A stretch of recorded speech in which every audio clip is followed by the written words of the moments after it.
In 1996, when I was 18 years old, I had the golden opportunity to go on an international exchange program. Ironically, I'm an Australian who prefers proper icy cold weather. So I was both excited and tearful when I got on a plane to Iceland after just having farewelled my parents and brothers goodbye. I was welcomed into the home of a beautiful Icelandic family who took me hiking and helped me get a grasp of the melodic Icelandic language. I struggled a bit with the initial period of homesickness. I snowboarded after school, and I slept a lot. 2 hours of chemistry class in a language that you don't yet fully understand can be a pretty good sedative. My teacher recommended I try out for the school play, just to get a bit more socially active. Turns out I didn't end up being part of the play, but through it, I met Thordis. We shared a lovely teenage romance, and would meet at lunchtimes to just hold hands and walk around old downtown Reykjavik. I met her welcoming family, and she met my friends. We'd been in a budding relationship for a bit over a month when our school's Christmas ball was held. I was 16 and in love for the first time. Going together to the Christmas dance was a public confirmation of our relationship, and I felt like the luckiest girl in the world. No longer a child, but a young woman. High on my newfound maturity, I felt it was only natural to try drinking rum for the first time that night, too. That was a bad idea. I became very ill, drifting in and out of consciousness in between spasms of convulsive vomiting, and the security guards wanted to call me an ambulance. But Tom acted as my knight in shining armor and told them he'd take me home. It was like a fairy tale, his strong arms around me, laying me in the safety of my bed. But the gratitude that I felt towards him soon turned to horror as he proceeded to take off my clothes and get on top of me. My head had cleared up, but my body was still too weak to fight back, and the pain was blinding. I thought I'd be severed in two. In order to stay sane, I silently counted the seconds on my alarm clock. And ever since that night, I have known that there are 7,200 seconds in 2 hours.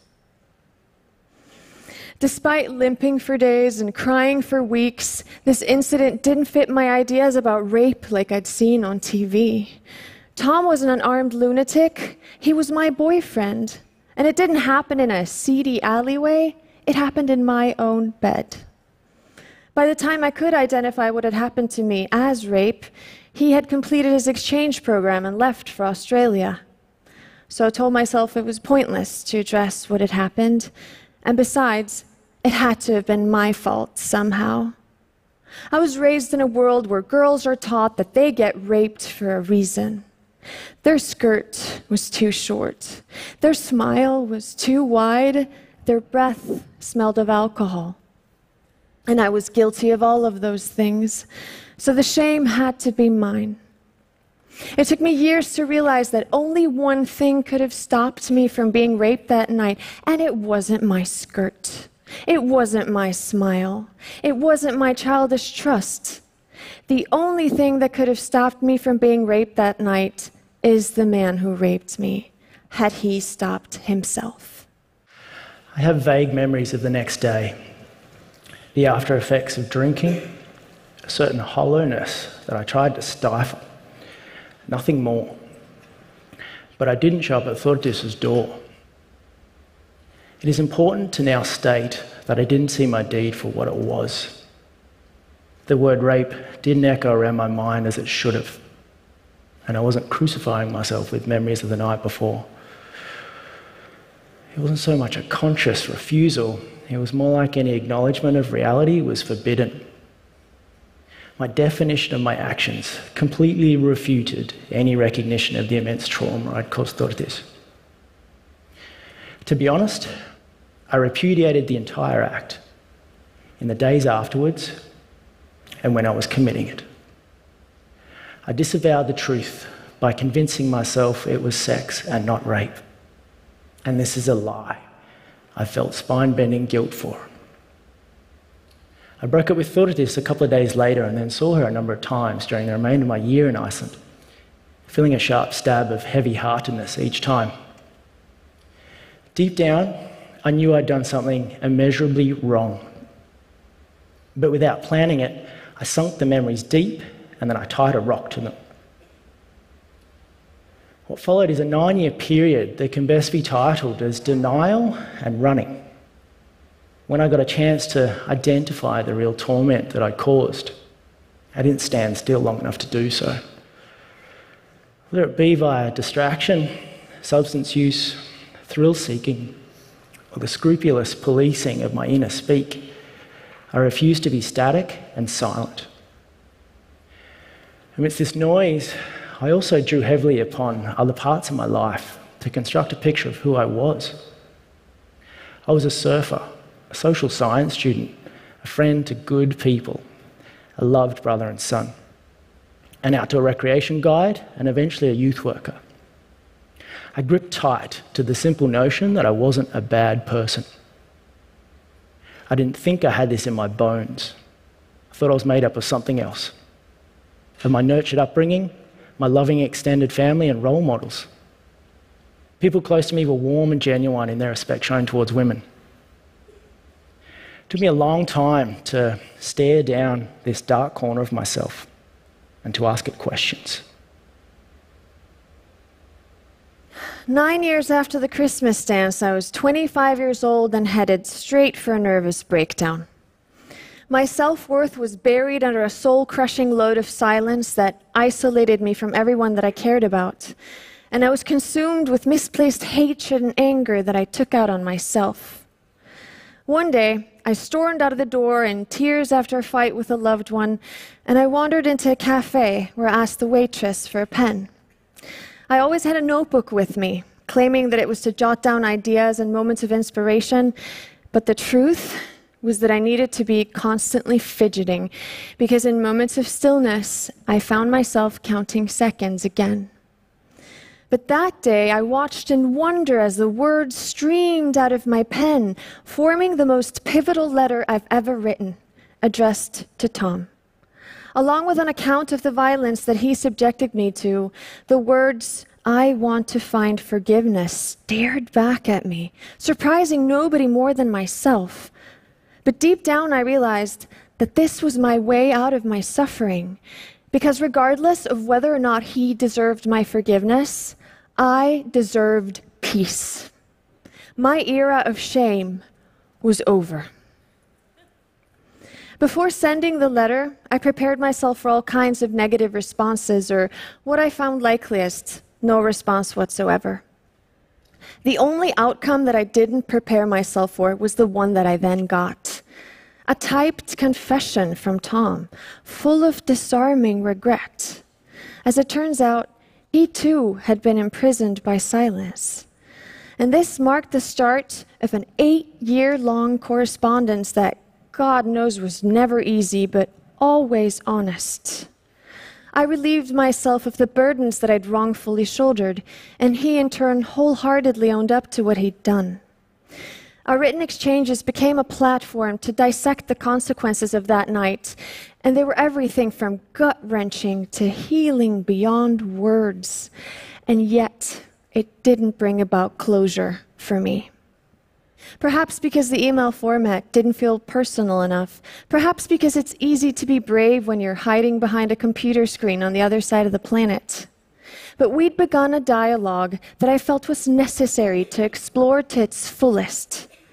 So after 8 years of writing, and nearly 16 years after that dire night, I mustered the courage to propose a wild idea, that we'd meet up in person and face our past once and for all. Iceland and Australia are geographically like this. And in the middle of the two is South Africa. And we decided upon the city of Cape Town, and there we met for 1 week. The city itself proved to be a stunningly powerful environment to focus on reconciliation and forgiveness. Nowhere else is healing and rapprochement being tested like it has in South Africa. As a nation, South Africa sought to sit within the truth of its past and to listen to the details of its history. Knowing this only magnified the effect that Cape Town had on us. Over the course of this week, we literally spoke our life stories to each other, from start to finish. And this was about analysing our own history. We followed a strict policy of being honest. And this also came with a certain exposure and an open-chested vulnerability. There were gutting confessions and moments where we just absolutely couldn't fathom the other person's experience. The seismic effects of sexual violence were spoken aloud and felt, face to face. At other times, though, we found a soaring clarity and even some totally unexpected but liberating laughter. When it came down to it, we did our best to listen to each other intently. And our individual realities were aired with an unfiltered purity that couldn't do any less than lighten the soul. Wanting to take revenge is a very human emotion, instinctual even. And all I wanted to do for years was to hurt Tom back as deeply as he had hurt me.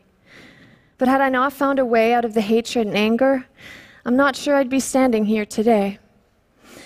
That isn't to say that I didn't have my doubts along the way.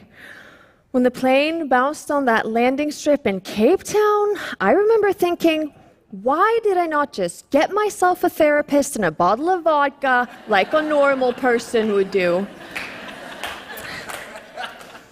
At times, our search for understanding in Cape Town felt like an impossible quest, and all I wanted to do was to give up and go home to my loving husband Vidit and our son. But despite of our difficulties, this journey did result in a victorious feeling that light had triumphed over darkness, that something constructive could be built out of the ruins. I read somewhere that you should try and be the person that you needed when you were younger.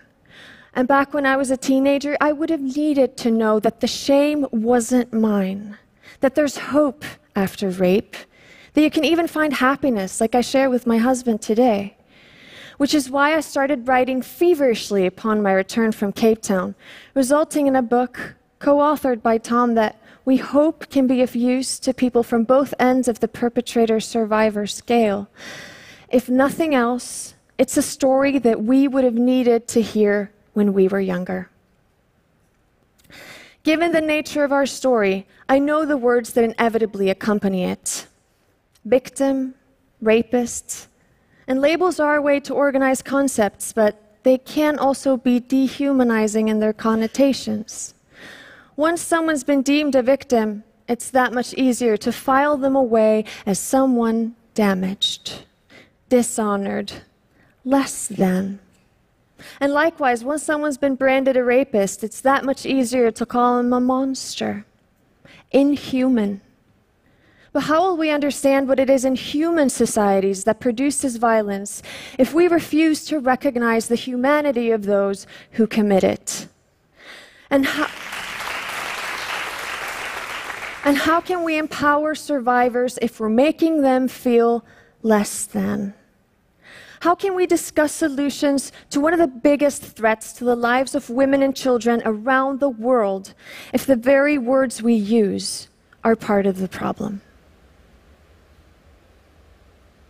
From what I've now learnt, my actions that night in 1996 were a self-centered taking. I felt deserving of Thordis' body.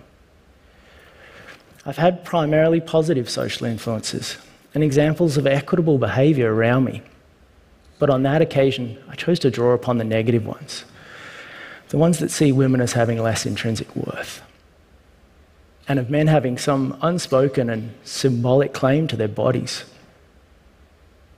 These influences I speak of are external to me, though, and it was only me in that room making choices, nobody else. When you own something and really square up to your culpability, I do think a surprising thing can happen. It's what I call a paradox of ownership. I thought I'd buckle under the weight of responsibility, and I thought my certificate of humanity would be burnt. Instead, I was offered to really own what I did and found that it didn't possess the entirety of who I am. Put simply, something you've done doesn't have to constitute the sum of who you are. The noise in my head abated. The indulgent self-pity was starved of oxygen, and it was replaced with the clean air of acceptance. An acceptance that I did hurt this wonderful person standing next to me.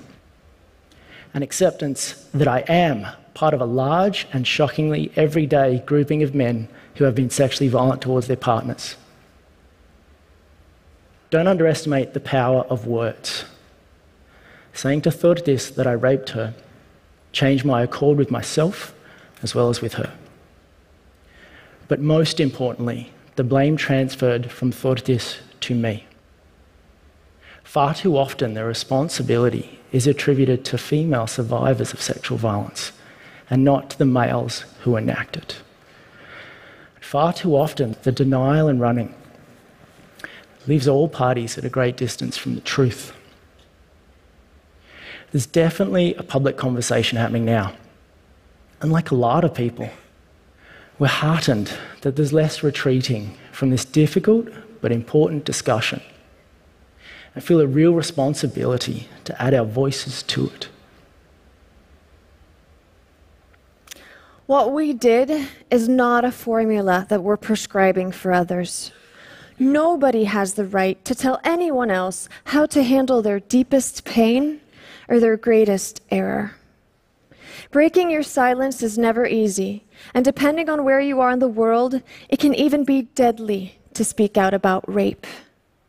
I realize that even the most traumatic event of my life is still a testament to my privilege, because I can talk about it without getting ostracized or even killed. But with that privilege of having a voice comes the responsibility of using it. That's the least I owe my fellow survivors who can't. The story we've just relayed is unique, and yet it is so common, with sexual violence being a global pandemic, but it doesn't have to be that way. One of the things that I found useful in my own healing journey is educating myself about sexual violence. And as a result, I've been reading, writing, and speaking about this issue for over a decade now, going to conferences around the world. And in my experience, the attendees of such events are almost exclusively women. But it's about time that we stop treating sexual violence as a women's issue.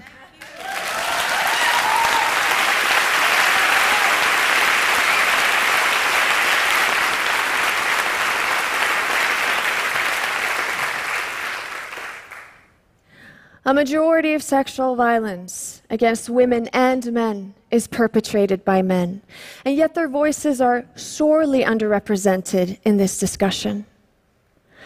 But all of us are needed here. Just imagine all the suffering we could alleviate if we dared to face this issue together. Thank you.